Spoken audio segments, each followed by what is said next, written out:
Hello दोस्तों, स्वागत है आपको मेरे YouTube channel the study point में। दोस्तों आज मैं आप लोगों को सिखाने वाला हूं कि किस प्रकार से द्विघात बहुपद के शून्य को ज्ञात किया जाता है। यानी द्विघात बहुपद के दो शून्य होते हैं, एक अल्फा और दूसरा बीटा। यानी अल्फा और बीटा का मान किस प्रकार से ज्ञात करते हैं, उसी का आज हम लोग फुल डिस्कशन करने वाले हैं। यदि आप सीखना चाहते हो कि किस प्रकार से शून्य ज्ञात करते हैं, तो आप वीडियो के अंत तक बने रहिए ताकि आसानी से उसको समझ सकिएगा। तो गाइस यहाँ पे हम 3 क्वेश्चन लिए और तीनों अलग अलग टाइप के क्वेश्चन है। पहला x square plus 7x plus 10, ये जो बहुपद दिया हुआ है इसका शून्य निकालना है जिसके दो शून्य होंगे। यहाँ है 2x स्क्वायर प्लस 4x, इसके भी दो शून्य होंगे, वो दोनों को निकालना है। तीसरा क्वेश्चन एक्स स्क्वायर माइनस 3, इसके भी दो शून्य होंगे और वो दोनों शून्य कौन कौन होंगे उसी को आज हम लोग डिस्कशन करने वाले। गाइस यदि आप ये तीनों टाइप के क्वेश्चन सीख लेते हो बनाना, तो शायद किसी भी प्रकार के अगर द्विघात बहुपद का सवाल आती है, अगर उसका शून्य निकालना है तो आसानी से आप निकाल पाओगे।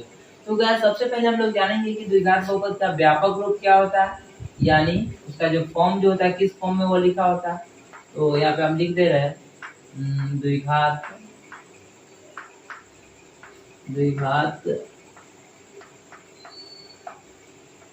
बहुपद का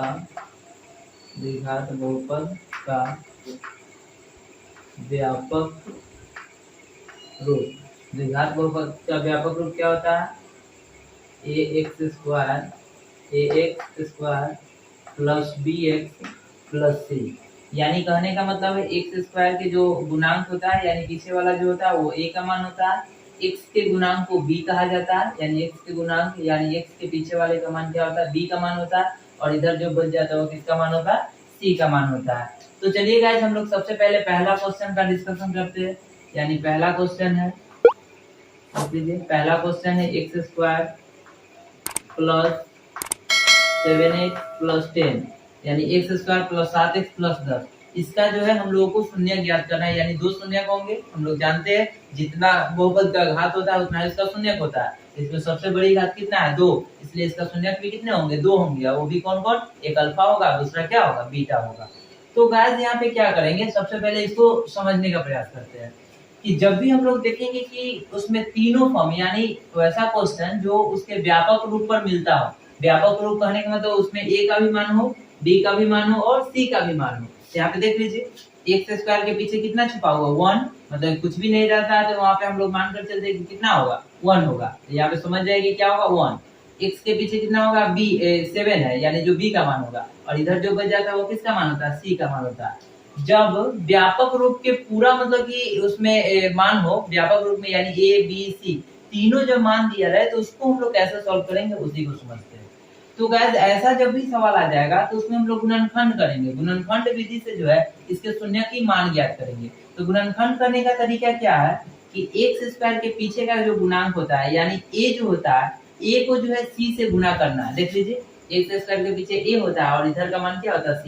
तो a को किससे गुणा करना है? c से। तो एक्स स्क्वायर के पीछे 1 है और इधर c का मान कितना है? 10। तो 1 में 10 से गुणा कर दीजिए, तो 1 के 10 से 1 लाएंगे कितना होगा? 10 होगा।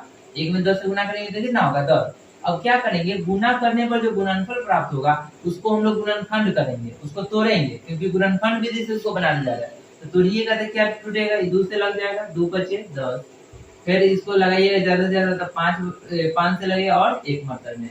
फिर क्या करेंगे, इस जितने भी गुणनखंड आएंगे, जितने भी अभाज्य गुणनखंड के रूप में आएंगे, इस दोनों को जोड़िए या घटाइए। क्या समझना है कि जो गुणनखंड के रूप में आएगा, अभाज्य गुणनखंड के रूप में, इन दोनों में से या जितना भी गुणनखंड होगा उस सभी को एक साथ जोड़िए या एक साथ घटाइए। तो जोड़ने या घटाने पर जो बीच वाला के बराबर आ जाएगा तो उसी के फॉर्म में हम लोग लिख देंगे। तो देख लीजिए बीच वाला कितना है? बीच वाला है 7x। तो 7x कैसे आएगा? तो सोचिए यहाँ पे, तो 5 में 1 से गुणा कर देंगे तो कितना मिलेगा? 5। और 2 में 1 से गुणा कर दीजिए, या इधर 2 बच गया, तो 5 को और 2 को जोड़ देंगे तो कितना मिल जाएगा? 7 मिल जाएगा, यानी हमको 7 के बराबर आ गया।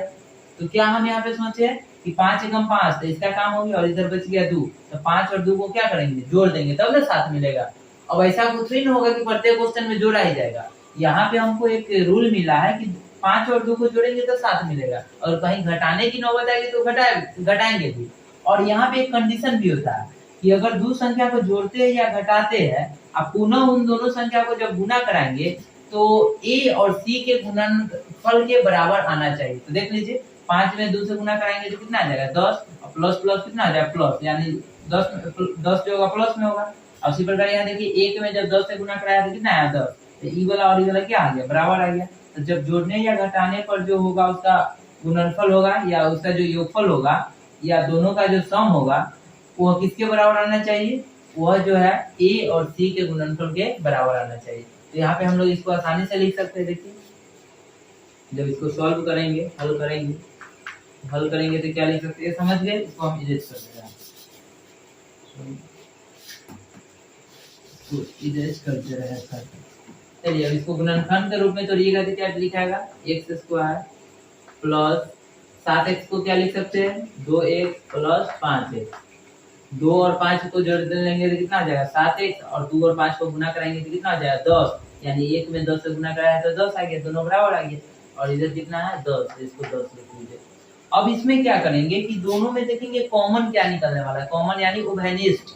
उभयनिष्ठ का अर्थ होता है जो दोनों में मिले, तो दोनों में जो मिलेगा उसको हम लोग बाहर निकालेंगे। तो यहाँ पे देखिए यहाँ पे क्या है 1 है, यहाँ पे 2 है, तो यहाँ पे देखिए यहाँ पे 2 है और यहाँ पे 1 है, तो दोनों में कॉमन क्या मिला 1, तो 1 तो लिखते नहीं, तो 1 को हम लोग यहाँ पे हाइड करके रखेंगे। यहाँ पे देखिए x क्या है 2 है, यानी x स्क्वायर है, मतलब इसमें 2 x है, और यहाँ क्या x है 1 x है, तो यहाँ 2 x है और यहाँ 1 x है, तो 1 x कॉमन आ जाएगा क्योंकि दोनों में जो है कम से कम 1 x है, इसलिए 1 x कॉमन आ गया। और इसके पीछे कितना है 1 छुपा हुआ है, तो 2 x में से 1 x निकल जाएगा तो 1 x बचेगा, प्लस इसमें से x 1 x था और 1 x निकल गया तो केवल क्या बचेगा 2, तो इसको 2 बचेगा। क्लियर है।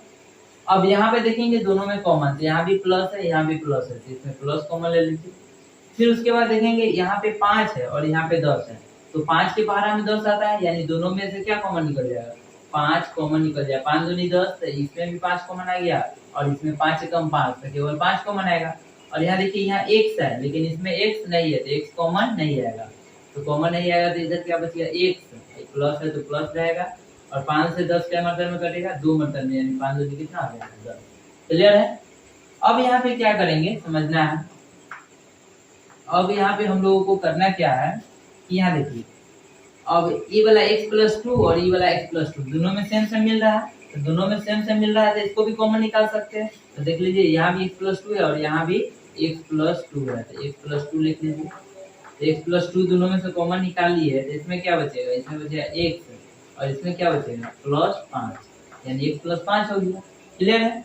तो ये हो गया एगो x प्लस 2 और x प्लस 5, इसका गुणनखंड कर लिए, और इससे क्या निकालना है इसका शून्यक निकालना है। क्या निकालना है शून्यक। तो शून्यक निकालने के लिए इसको क्या करना होगा शून्य करना होगा, लिखिएगा शून्यक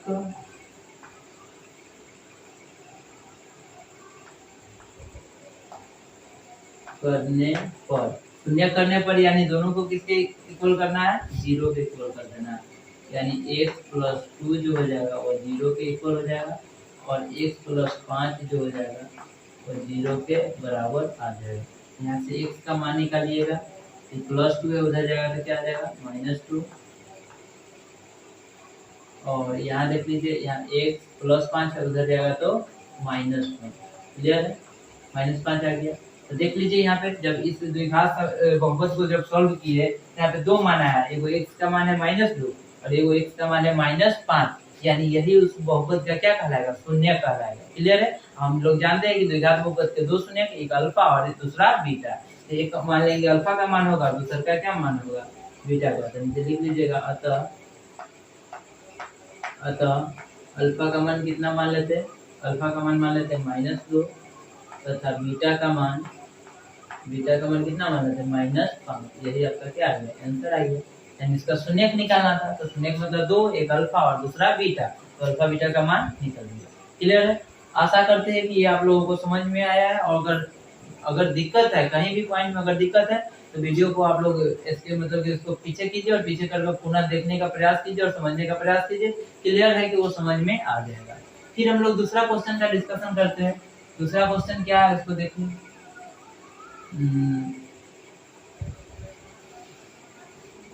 दूसरा क्वेश्चन है 2x square plus 4x, 2x square plus 4x।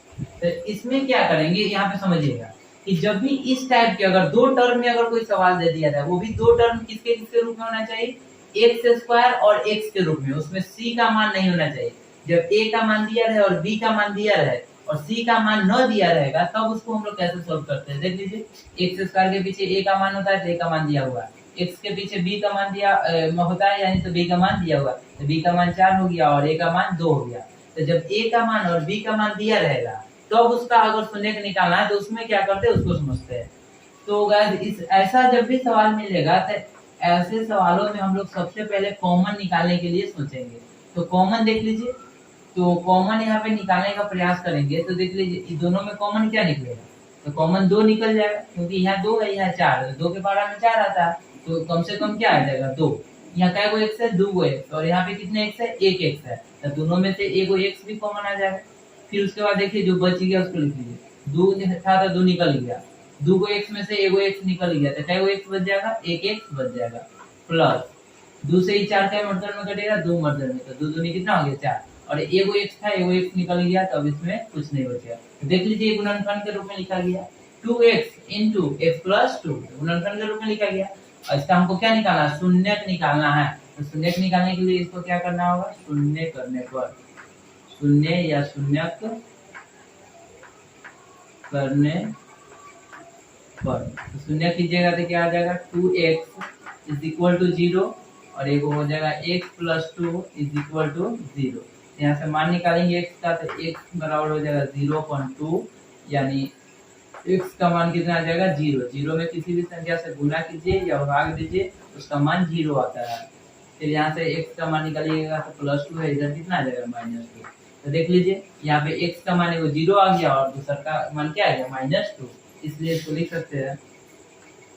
अतः एगो अल्फा मान लीजिए, तो अल्फा का मान 0 हो गया, दूसरा का बीटा मान लीजिए, तो बीटा का मान कितना आ गया, -2। ये आपका क्या कहलाएगा, उत्तर कहलाएगा, यानी तो जब भी दो टर्म में सवाल दिया रहे और वो भी ए का मान और बी का मान दिया रहे, सी का मान नहीं दिया रहेगा, तो उसमें हम लोग खाली क्या सोचेंगे, कॉमन निकालने का। कॉमन निकालिएगा, ऑटोमेटिक वो गुणनखंड के रूप में लिखा सकता है, क्लियर है। दूसरा का क्वेश्चन को भी हम लोग सॉल्व कर लिए। अब तीसरे के क्वेश्चन की बारी है, देखिए तीसरे का क्वेश्चन का डिस्कशन करते हैं।